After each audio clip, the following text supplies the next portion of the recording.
Yeah, so there you go. So perfect destruction. You got some cards here and whatnot. So what have you guys been up to lately, band-wise? We hit it hard during the summer. Festivals, music events. Well, we had like 19, 20 shows. Yeah, we did this year Glow so far. Fest, Stick Fest. Stick Fest. We also did And shows at the Pin, shows at Big Dipper.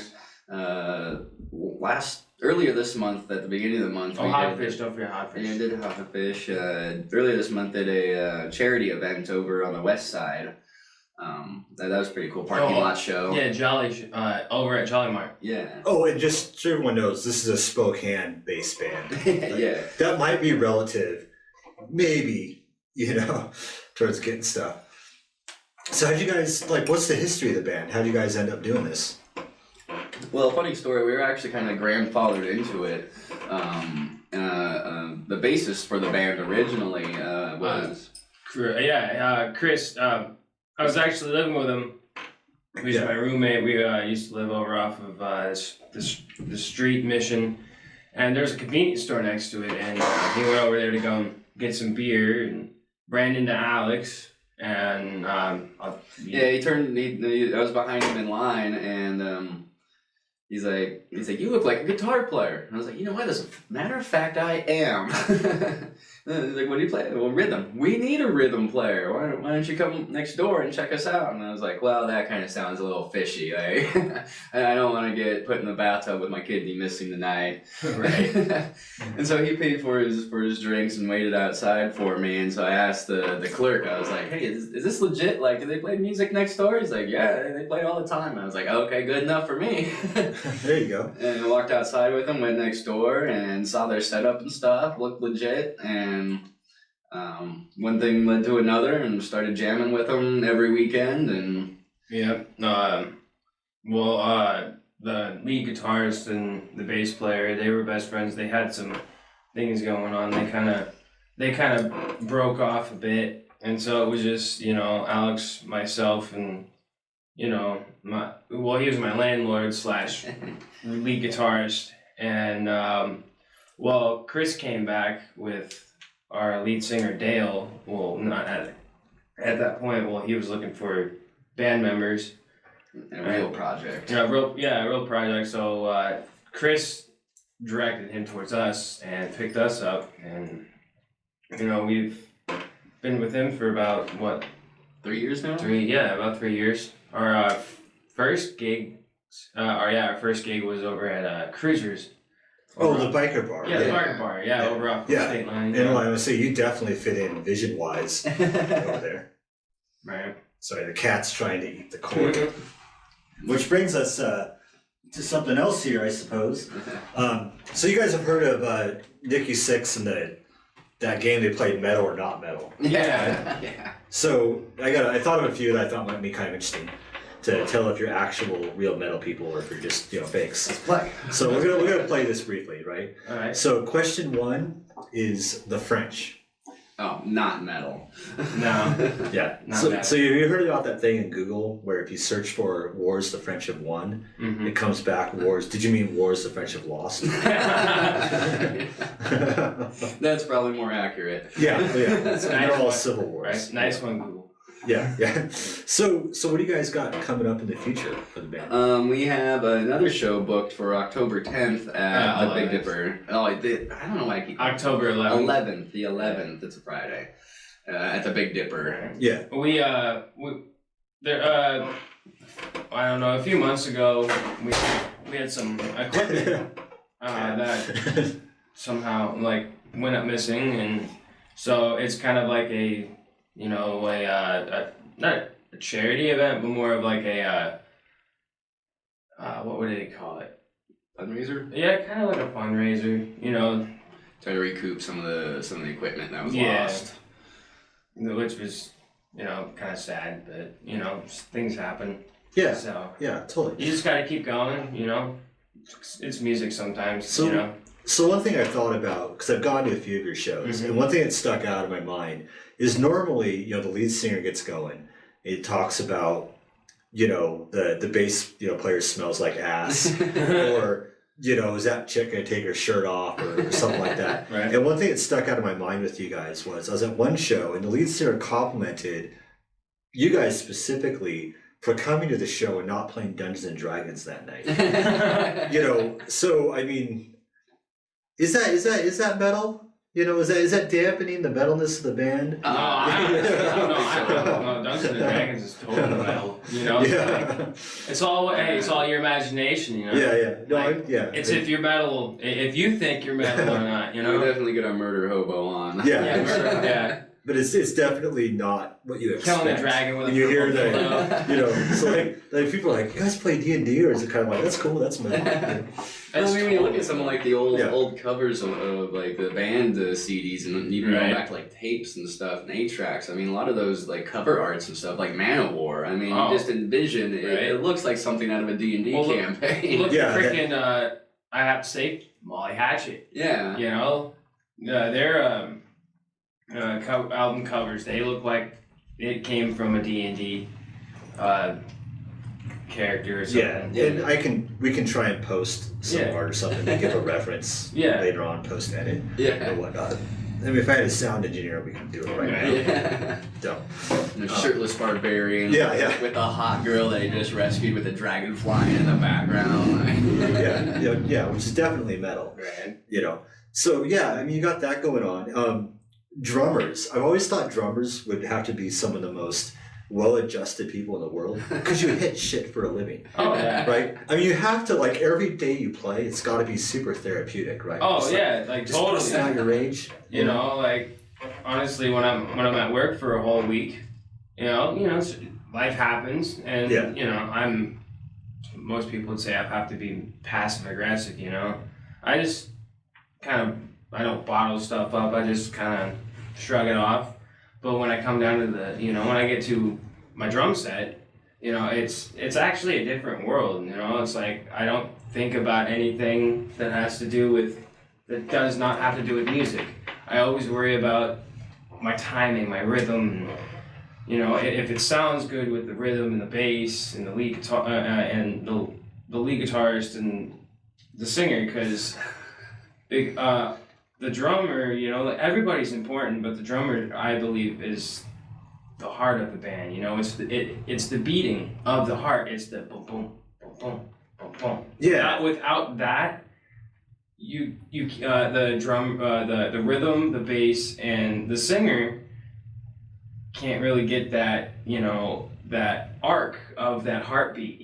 Like you have that rhythm, but you need that arc that goes up and down.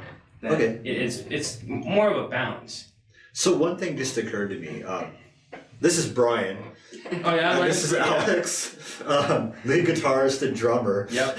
Maybe that's relative. I don't know. Oh, that's relative. It's like, hey, wait a minute, something's missing here. Drum and guitar, I don't know what to do. Yeah, like, this basic stuff, But I've heard that a friend of mine was talking about Tenacious D. Oh, and just nice. that how impressive it was that they were able to keep sync with each other when they played just pure acoustic shows. Yeah. Because there's no drum that's a bass for the guitarist to. So like for you as the guitarist, right? I mean, does that kind of mash up with you? Where if Brian wasn't there drumming, you wouldn't know where to be. Yeah, I'm a little lost without a good rhythm. Sometimes my timing will get off and stuff. And when I do have a drummer, or even a beat machine for bare bones, Fred. Fred, it really does help. I mean, I can play without a drummer. Have played without a drummer. Prefer not to play without it. It's like I've played without a guitarist when I first started playing drums. I've been playing drums for about 10 years. Yeah. So the first half of me playing drums, I was just up in my bedroom up in my parents' house when I was living with them when I was in high school. I was just playing on the drums by myself, just listening to music. Yeah. And when I was going through high school, I went through percussion. That was the first time playing with a band, but it was like 30 people. It was kids, and then once I got out of high school, that's how it is. Well, it's really interesting too, because like when you like practice by yourself or like try to make music by yourself, a lot of people end up overcomplicating it because you got so much to make up for. You got, the bass to make up for. You got the drums to make up for. And if you can sing, more power to you. But then when you actually get with a dedicated band and people that are like-minded with you on a project, it makes your job just so much easier. Simple. Yeah. Like, I don't know how many songs that we've made that I've literally just torn apart one of my own and just used little sections of it. Like, I don't have to play the whole thing. Just this section sounds great for what we're doing here. Right. This section sounds great for this song. So what about, so I guess, like I would describe you guys as metal, right? And I feel that's pretty accurate how you describe yourself, but, I think what are the inspirations for the band? Like Slayer? I don't know. Where do you get your inspiration musically? I'm more of a hair metal from back in the 80s. I grew up on that shit. You're a Twisted Sister guy, aren't you? Love it. So when is the Twisted Sister Get Up gonna make a technical discussion show? I'm just saying that I think that, see, you could be in the background on your drum machine and no one's gonna think you're weird because they're gonna be distracted by Alex's pink hair and sundress. Right? I'm gonna say my inspirations would be Tool. I'd have to say Tool, Lamb of God. I like the Lamb of God. I like the metal side of them, but I also like Tool more of the. You kind of get into the psychedelic kind of stuff, almost like a modern rock. Almost like a modern day Pink Floyd. Yeah, okay. But more of like a rock metal status. A little louder, a little heavier. Yeah. But same feeling. So round 2 of metal and not metal. Ooh. Yeah, drum roll please. Actually, wait, from the drummer. Right, what the hell are we doing here? There we go, good. All right. Goats. Goats? Definitely metal. I mean, it's the poster child for Satanism. Like, come on. Yeah. Goats. And I'd have to say goats too, because, come on. When you're not looking, they can totally, karate kick you right in the face. You jump off of something and, bam! Yeah, goats are crazy. I saw this YouTube video of this goat knocked out a full-size bull or cow or whatever it was. It took the goat 2 or 3 seconds to get up, but the cow didn't get up. Oof. I'm pretty sure that goat is metal because, a bull not getting up from that, that goat should have broke his neck. But no, I've seen that video too. I showed it to you. He did. That goat, he just came back up, and that bull was still just. I'll have to link that video below. Yeah. Most metal goat ever. Yeah, I feel like you guys should find that goat and have him on stage. Mascot him. You should, yeah. No, because oh my god, I could just totally see it. Some crazy band comes on. Oh my god, I love you, Perfect Destruction. Goes to plank dive up on our freaking stage, and all of a sudden the goat just turns up and headbutts him. Yeah, if you could have a goat be security. Right? Oh my god, have the goat be security. Yeah, you're just no, that'd be great. What are you gonna do, goat? What are you gonna do? Wham! Oh yeah, because goats are so tiny. Yeah. And there's whatever. You wouldn't see that coming. Oh, it'll kick your ass. No, right? They're sneaky little bastards. I believe goats are metal. Yeah, because I've seen videos of, goats and lambs, but we're talking more about goats, but where they're literally terrorizing the street in India or something like that. Oh my God. This goat's just loose in the market, and everyone's running to their car. And this goat's no one comes down this street. I haven't. Yeah. It's been a long time, but I think I remember this video. I saw this video. This guy was in India. He was riding this moped, and he was going down this road, and this other guy's videotaping it. And this goat just comes out of nowhere and hits the back of his moped. I was like, "Holy shit!" I was like, completely unprovoked. Right. It was like that. Oh, I can believe it because you see these videos of these goats, and just they'll have a guy or a basketball or a balloon or something just suspended from a rope, and the goat's there's nothing going on, no one around. The goat's I'm gonna kick this ball. Yeah. I'm gonna hit it. Yeah, over and over again. Okay, so it's more like Karate Goat. even the tattoo artist that I had last time was goats are totally fucking metal. Oh yeah, no question. Yeah. Okay, so goats are metal. The French are not metal. Not metal. Not metal at all. At all. I like the French. France. Don't get me wrong, but they're not metal. Yeah, no, I had fun when I traveled in France. It was really neat. You know. I've been there. Yeah. Well, you've been to Thailand though. Yeah. Right. Like, how was that? Very interesting. It's a huge culture shock. I would think so. They definitely do things way different over there. I almost got shot sitting on the fucking by the beach. That was fun. Apparently they don't like foreigners there. Which You know, if you had been shot, that definitely would have been metal. Oh yeah, they would have been a lot better story. Yeah. Right. Yeah. Like the military police, they patrol everywhere there, like just armed guards, Yeah. running amok, and the two guys with like ep5s just walking along the beach can come up to me and my troop at the time, and the guy looks over and he's like, "So you got $100 on you?" I was like, "Well, yeah, I got money on me." Why? He's like, "Give it to those guys when they come up." It's like, "Seriously?" He's like, "Yeah, just give it to them when they come up," because I didn't speak Thai or anything like that. And so when they came up, he was talking with them. They motioned me over, gave the guys $100. They went along their way, and I was in my mind, I'm like, why am I? And these were doing like this? the Thai cops, or They're like military police. Yeah. Like I didn't see like a police officer. Like they all looked like they were in the military. They had automatic weapons.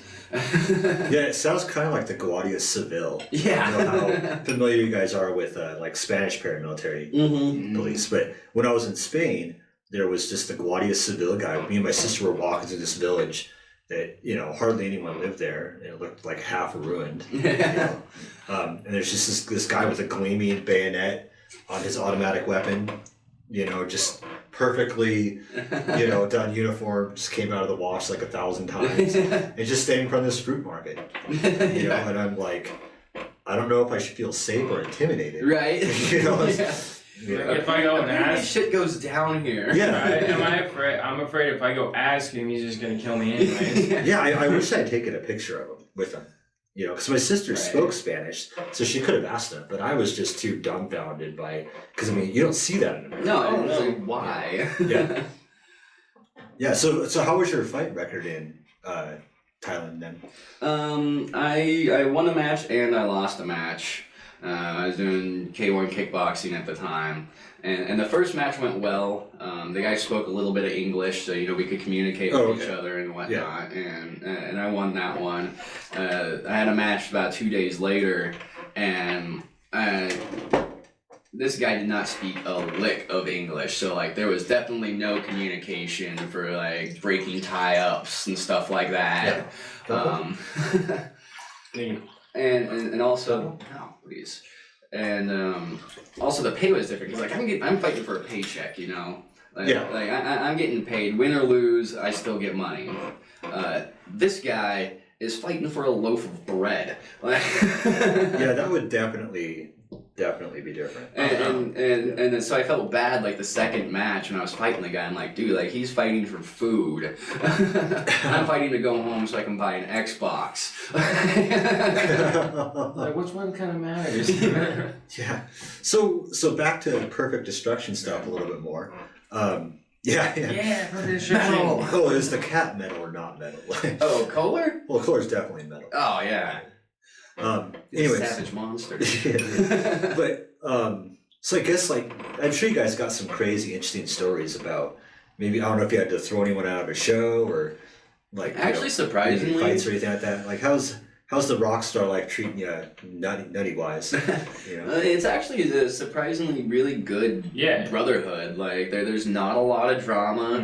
No. Sometimes the pits can get crazy, but they're always super respectful. Like somebody like I was at the Royal Bliss show last night, and during one of our friends' bands in Coming Days, we had a circle pit going, and like a girl got knocked down. Everybody stopped what they were doing, helped her up, asked if she was okay. She just kept bumping into people, and I'm like, okay, cool, fine. Right? Yeah. Well, you know, and I found in my experience going to like dive bars and stuff like that, for me at least, and I think you guys will probably back me up on this, the most friendly and legit, and you know they wear themselves on their sleeve and you really know who they are.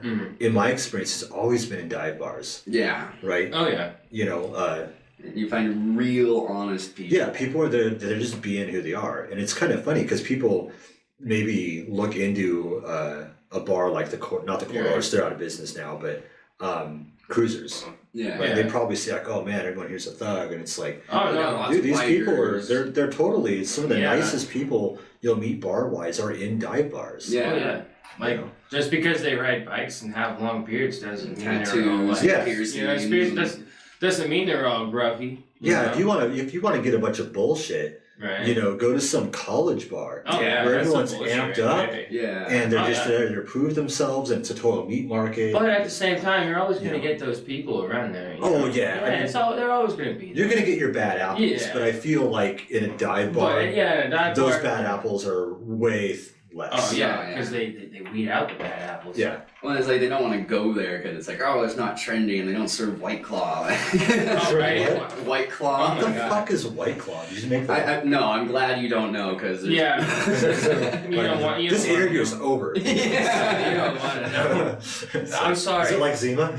it is the millennial version of Zima. Yes. Oh, I Zima. don't even know what that is, and I don't want to know. It's a total bitch beer. Well, you know what White Claw is, right? Yeah. Let's take it back to 1990. That's what it was. So we're changing the label, right? Yeah. Yeah.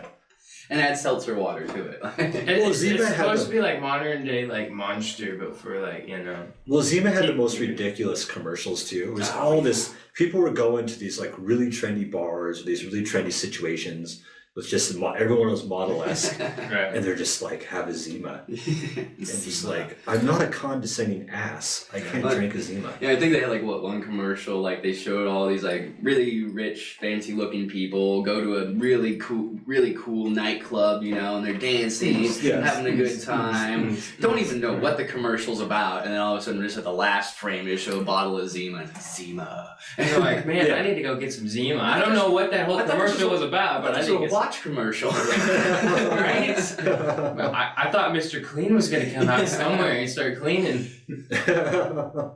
Man. Zima. Okay, so we've agreed. Color is metal. The French are not metal. Goats are metal. Yeah. And Zima and what was it? White Claw. White Claw. White Claw is No. definitely not metal. No, just because it comes in a metal can doesn't mean it's metal. Oh, at least came in a metal can. Yeah. Right, I feel like we're making the world a better place by defining these things. Oh yeah, people need to know. Yeah, Oh, totally. seriously, people need Yeah. some metal in their life. Definitely. So yeah, did you say what was like coming up in the band's future? Yeah, we got that show in October. We're kind of slowing down a little bit because it is getting colder. Yeah. It is going to be hard to travel more around in the indoor winter. shows, so Yeah, definitely more indoor shows. But the fall is kind of an off season for us, where we kind of like regroup from summer, figure out what we're gonna do for the winter, and then we'll hit some more shows in November, December, January, and then we take usually another small pause for the spring, so we can regroup again, because everybody's got lives. We all got day jobs. Like, Oh, yeah. Yeah, totally. it's not it's not like we can uplift ourselves here. It's like we're still local, but Well, we're I mean, still kind of underground. yeah, I don't feel like But people Spokane's a don't. bad place for It's not a bad I place. mean, it's not just- Seattle, but on the other hand, you don't have to stand It's out just- over the billions of bands in Seattle. Not a either. lot of people are metal in this town. Yeah. Well, I mean, I think that's because Spokane's a very working class economy. Yeah. Yeah, I don't very know if much. that's. I never thought about whether or not It is a that makes working things class more economy. metal. It's still no. That's- maybe it does. Plus, I don't know. Spokane's still growing. There's still Yeah. a lot of development going on here, so Oh, here it's comes still the cat. it's still growing. Well, and metal cooler. Well, Yeah, we'll have to get the cat next time you guys need to show some like razor blade collar or something. You get him a studded collar and a Get little 'em. t-shirt for him. Yeah, I'll say a little perfect destruction shirt. That could be interesting. Oh, that would be good merch. A lot of people would buy that shit for their cats. There you go. Is this for a toddler? No, it's a cat t-shirt. Oh my god! Well, I feel I like- want 3. I feel like dog owners. Right, Oh yeah. yeah, that's Dog it. owners would definitely buy that stuff. Well, how's that for cats and dogs? That's a huge Yeah, because market. cat owners largely don't care. Yeah, but dogs though. You know? Like, I can totally see a dog just with that frowny face on them going, metal. T-shirt. But I mean, like, back to the brotherhood thing. I mean, we like every band we play with. I mean, we end up becoming good friends with them. Like when I walked into the show last night, like I knew every band that was playing with the exception of the headliner. And so when I walked in, I was greeted like I was actually performing that night. Right. Like I walked in and Chris from Incoming Days was sitting at the bar and he was like, "Oh, dude, so happy you made it!" Like before I even saw him, he comes up, puts his arm around me, buys me a beer, and he's like, "Dude, it's so great that you could come out and support and everything." And I was like, "Yeah, dude, of course." Yeah, chewing on shit. No, yeah, it is like we have our group is our little family brotherhood is called the Knights of the Round Table. Yeah, Knights of the Round Table. And Knights like NIGHTS. Yeah, It's kind of a play on words. Yeah. Kind of like Arthur's Round Table. Yeah, and there's like 12,000 followers on there now. Wow. In just about a year. Nice.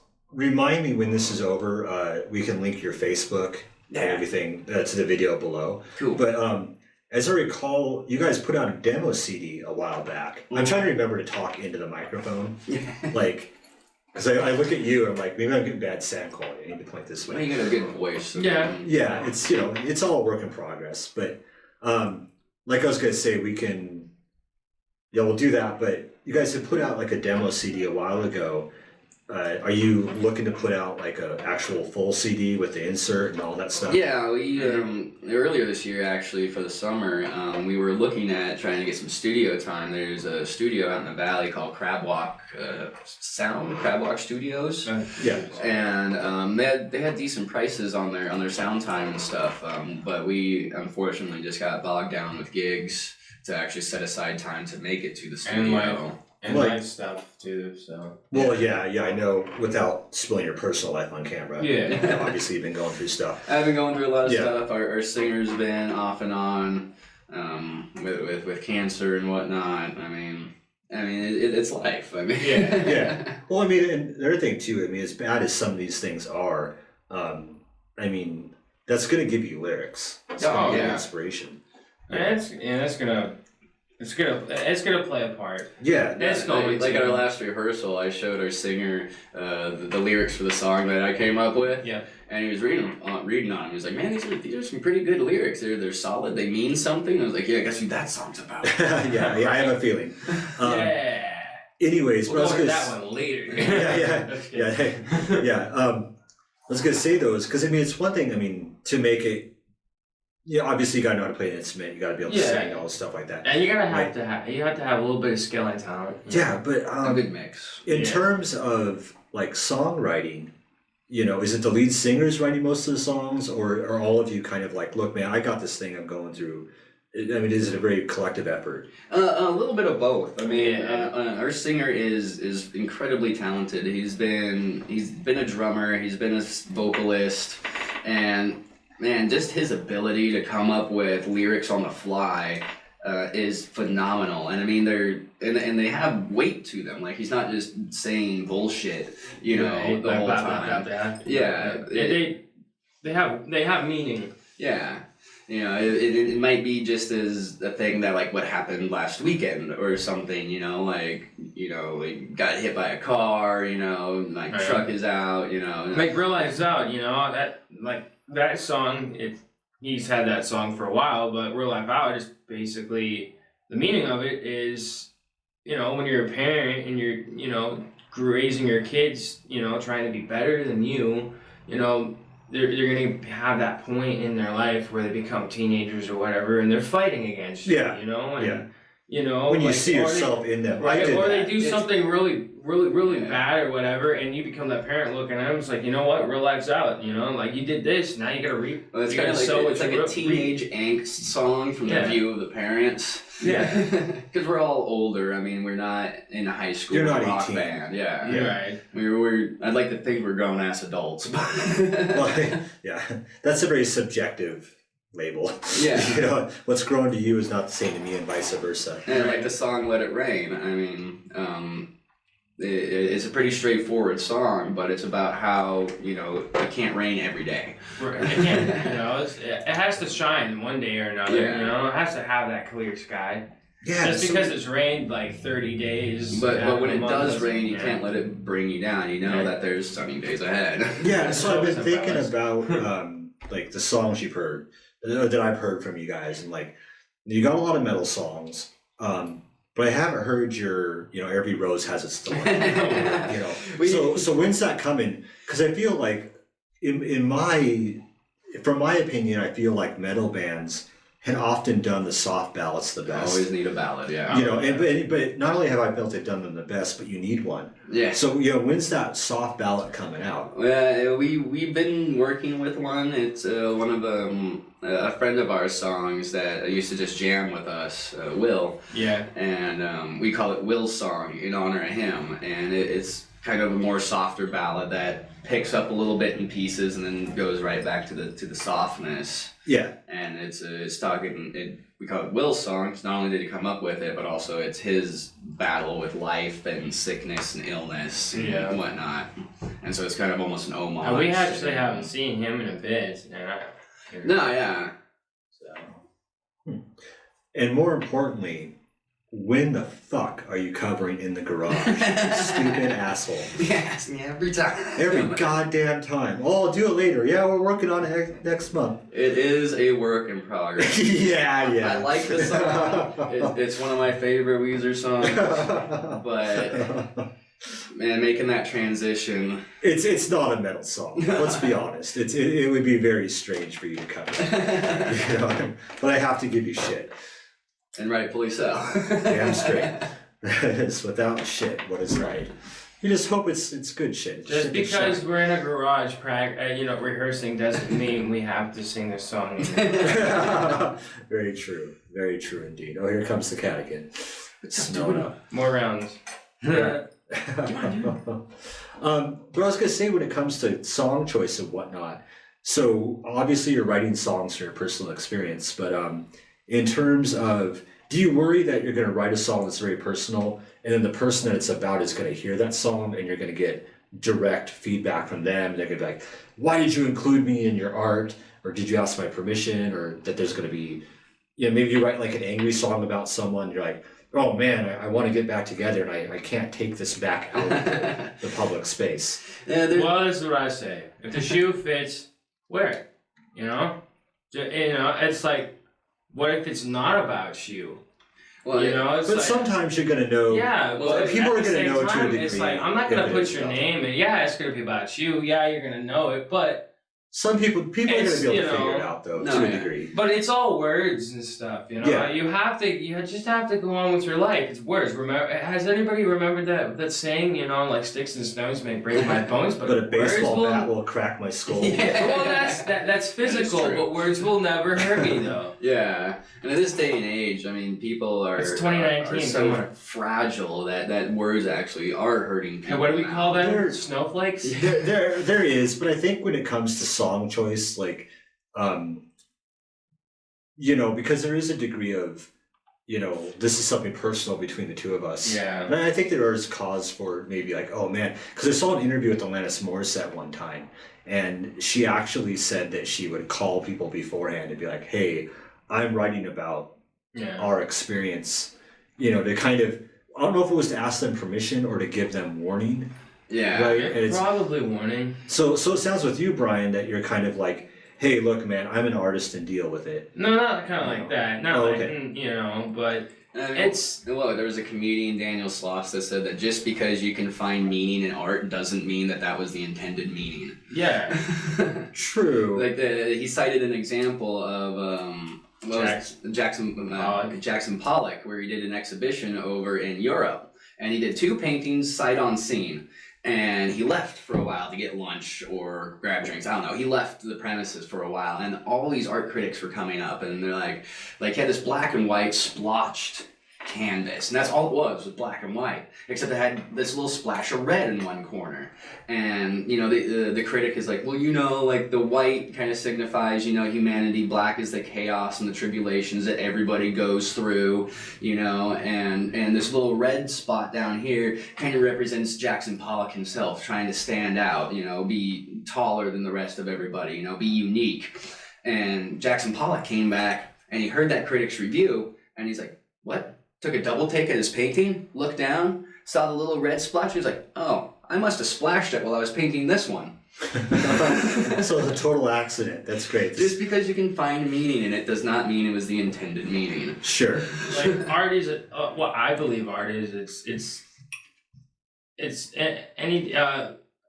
What I believe art is, it's when it's different perspectives of what people see. You know, art is not going to be looking the same way as other people we see, could all be you know? looking at the same picture and all come up with different perspectives. Or looks of it, you know? Like, unless you come up to that one person that has the same outlook, like, it's rare, you know? Yeah.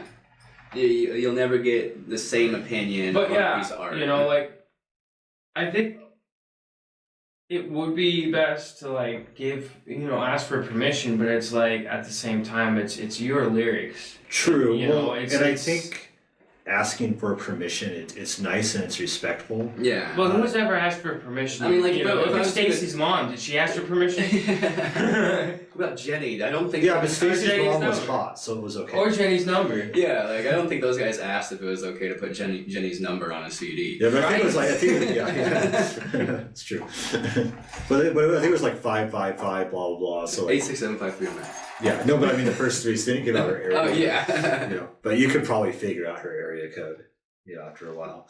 Just look at the back of the album where it came from, what state it came from. California-based band. Yeah, so. well, Yeah. 6, 7, yeah. I mean, if I was going to use like somebody's name in a song, I would probably ask for permission. The like, funny thing, I'm actually calling you out on this song. Is that cool? Yeah. I think particularly if you use their name. Yeah. You know, if I wrote a song called "Lisa's a Slut," I should probably. Yeah, I'm pretty sure I'm gonna have to ask her, like, here, if I give you 50 grand, I'm gonna have a song called "Lisa's a Slut." And I'm gonna call you a slut a lot. A lot. So here's 50 grand, and Are here's you cool with that? And here's another 50 grand for like the 10 grand for like the 5 times I call you a slut. I wouldn't be making that promise, man. You're gonna be broke because you're probably gonna say "slut" like 50 times. Yeah. Then she's gonna get royalty rights every time the radio calls her a slut. If she signs it first, and then she can't really. But I mean, we try to leave names and stuff out just for protective rights and whatnot. And I thought about that sort of thing with this podcast as well, and I haven't had this issue yet. But I kind of thought, decency. Yeah, well, I kind of thought like, okay, if someone here wanted to call a public figure an asshole, like I'm okay with that because they're a public figure. Right. Yeah. But like, if there was someone in your life that you wanted to mention directly by name and disparage them on the show, I kind of feel like, hey man, they're not a public figure and they haven't asked to be treated like a public figure. So you can say her, they, them. Yeah. You know. Yeah. And I think that's ambiguous with that's respect. No, don't put names in it or anything. You know, you can reword everything. You know, and that's why music is the best, is because you can't really. What I believe music is, it's a form of release of emotion. You know, most people can't. A lot of people can't talk about their feelings or talk about it with other people personally or one-on-one or in a group. So when it comes down to music, it's easier to write it down and actually come up with a beat and a rhythm around it and make it a song, because that's a lot easier, because you can connect with a lot more people or a broader audience through music. Music's been out there for centuries, and art in general. Yeah, I mean, like it's part of art. So. Well, and that's what makes some of the best artists is what they're feeling. Like a really good artist who does drawings, and it could be whatever they like drawing, animals or whatever, a bird because they feel like they want to be free. And that draws the artists who like to draw, around that area. Music. It draws most of the musical people around, once you're like, oh, I want to play this instrument, I love music, but I don't have natural talent, I can't do it, or it's stuff like this. I'm not saying they can't, they can. Anybody can play music, just because you don't have natural talent or you're not good at it, just in the beginning doesn't mean later on if you keep practicing or not, you won't get better. Well, and yeah, that's why I would consider music is an art. I mean, and lots of people would agree with me, but there are some people that wouldn't. Music is an art. No, music is an art. Yeah, I mean, it takes just as much talent, dedication, and feeling as it would making a painting or drawing. Or, sure, it is absolutely. Like look at all these, even like carpentry. I mean, I would consider that an art too. Oh yeah, like people put their heart and soul in building a house or a building. Like then that's their heart and soul. And I think that where it transitions from technical skill to art is if I'm in a factory and I'm just mass producing doorknob B. Yeah. Right. That's not art. That's not art. Right. That's just mass producing. That's a job. Yeah, exactly. but if you're handcrafting these doorknobs, you're putting love and care into their design. Yeah, that's art. Pieces. That's art. I do have to say there is a good aspect of music and there are bad aspects of music, like the ones where it's just like here that you're gonna put this out, every year and it has to be this, and the band doesn't get a say. Yeah. But there's also, the aspect of, where, the band gets a choice. It's like, okay, I'm going to put my music out here. There's, like I said, there's been bands like that, but there's, from what I know of, so. Yeah. And when you do get a record deal, and some of those like producers and record companies, I mean, they're not the nicest people. They want to make money, and you're a tool. Yeah, you're a product. Yeah, and then you as an artist, you're like, well, that's not really how it works, guy. Right. It's like, but we need 3 albums in 6 years. It's like, well. But you want quality or do you want crap? Yeah, you can't just mass produce albums. I'm not trying to be mean to a lot. Well, I think that's what killed a few bands. I mean, I think that's what brought the downfall of like such bands as like Metallica. Well, I mean, like kind of. I mean, don't get me wrong. They've been good. If you look at Metallica from, what was the album previous to Load? Do you remember? That wasn't Garage Days, was it? Well, the Garage Days was they re-released a bunch of old stuff. Anyways, we'll just say from Load going forward is kind of, I would say, the second age of Metallica. Yeah. I feel like people would agree on that. Yeah, right? I would agree. Yeah, because from Load going forward is when Metallica fans were like, you sold out, you cut your hair, which that was stupid. Like, you cut their fucking hair, grow up. Yeah. Let's take Nickelback for instance. Oh, yeah, but like they had a few good albums, and then all of a sudden they went to rehab and it's like, we got to tone down on our shit, man. Dude, I love the Nickelback hate. I'm not saying I hate them. I like them. No, I grew up listening to a concert. Yeah, I grew up listening to them. I went to a concert. I like them. I feel like you're less of a musician. No, I do. But at the same time, it's like they had their good days, but then they had where are they now? No, they're at home, they're with their kids, and they're being, Well, that always seems they want to normalize. That always seems to be a struggle with musicians, particularly, because I mean, you have to work so hard and it's such dedication to do what you love doing, and especially on that large scale. We've done little tours here and there, around the Northwest and whatnot, but nothing, countrywide or anything.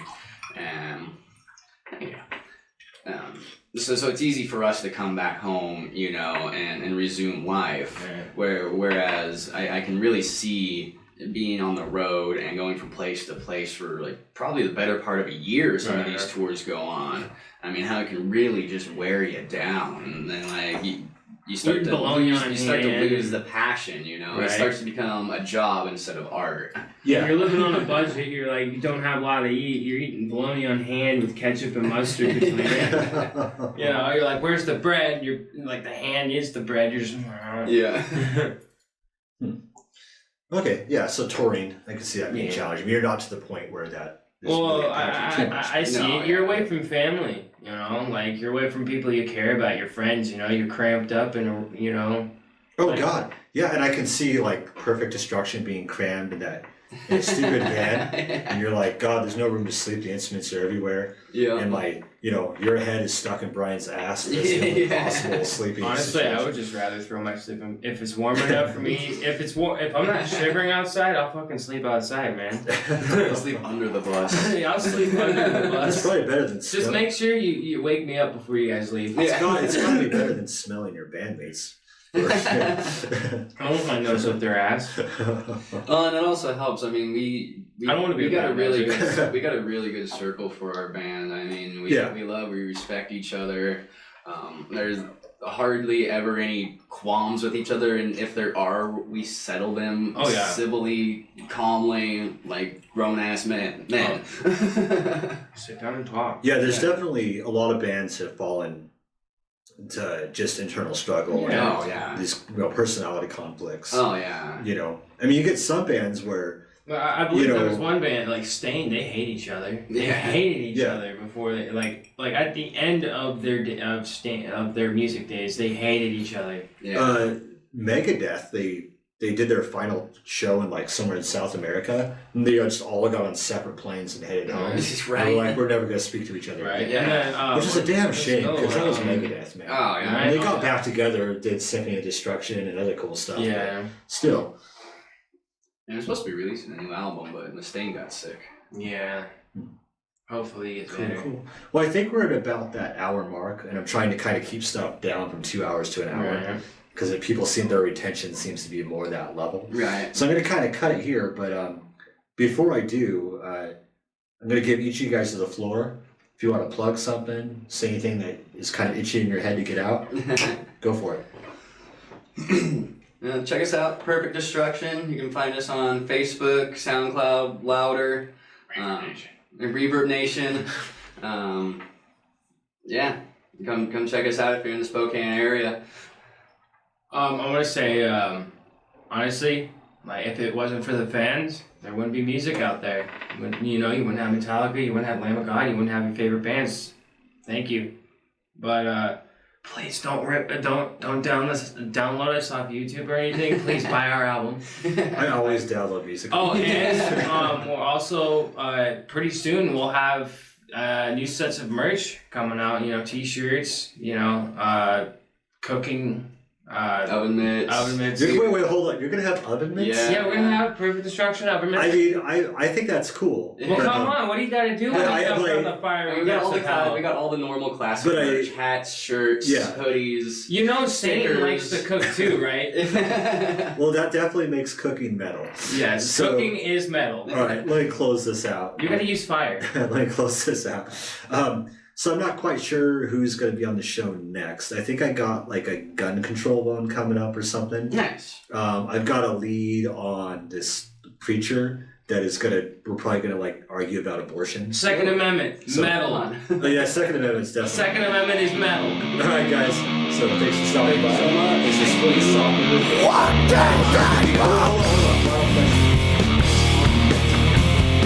Yeah. When he said metal. On his head, metal. Well, that's so tough. You think you're tough.